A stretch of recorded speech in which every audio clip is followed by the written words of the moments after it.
Powerful Typhoon Kong-rey, also known as Leon in the Philippines, continues to skirt northeastern Luzon, heading towards the Batanes Islands into the Luzon Strait with a landfall on Thursday expected in Taiwan. I'm meteorologist Robert Spetta. Let's talk about this storm system, which is still a very potent storm. What we have been seeing, though, is the eye get a little bit more defined here today. We have colder cloud tops around that low-level center. And what we're even seeing here on satellite imagery is some low-level vortices trying to develop within this. This is all indicator of this storm intensifying. Now, there is a little bit of dry air kind of emoting around that eye wall. You can kind of see right in there. It's almost like it's going through an eye wall replacement cycle at this time, which is why on Dvorak analysis, I do believe this is almost steadied off with that intensity. But I do expect this to jump up just a bit more before it does make that landfall heading over towards Taiwan. Now, that's around the low-level center. How about the impacts in the range of the winds with the storm? Because it does extend well away from the center, with tropical storm strength winds being felt in places like Catanduanes, extending back towards Santa Ana, Apari, all across northern areas of Cagayan, further down towards the Cagayan Valley, and you are sheltered at least from the worst of the impacts from this, which is some passing rain.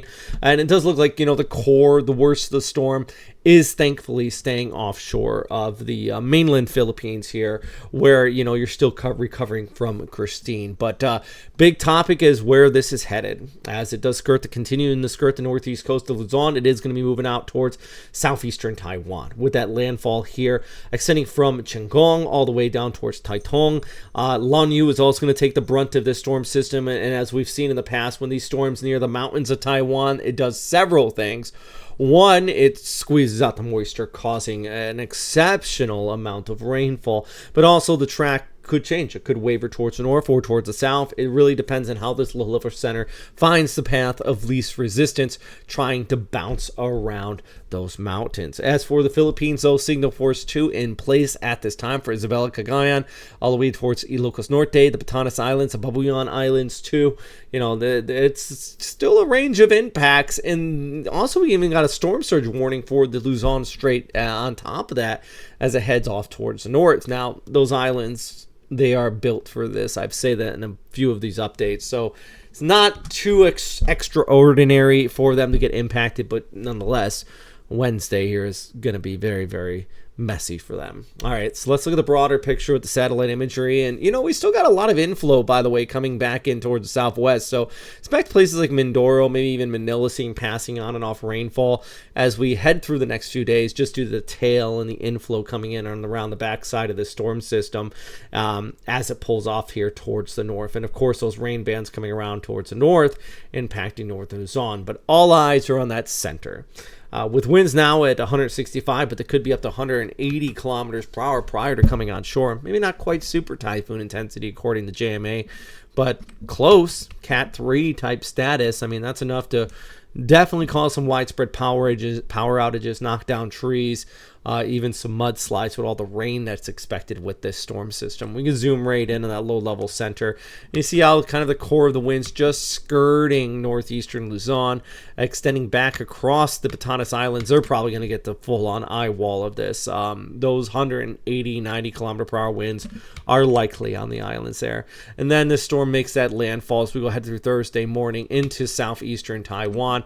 The highest of the winds wrapping in from Hulian there, extending all the way back towards the north into Taipei. You're probably going to be sheltered for the most part, but then on the west coast, of course, that funneling effect's taking place. And you see the isobars kind of getting squeezed and knocked around here. That's what I'm talking about, the friction of the mountains, and that definitely could play a major role in how the storm system is steered and tracks across the island. So the heaviest of the rain totals in the Philippines as it skirts on by, it's going to be in Cagayan, across northern portion of the Sierra Madre Mountains, even the parts of Ilocos Norte and Ilocos Sur as it pulls away.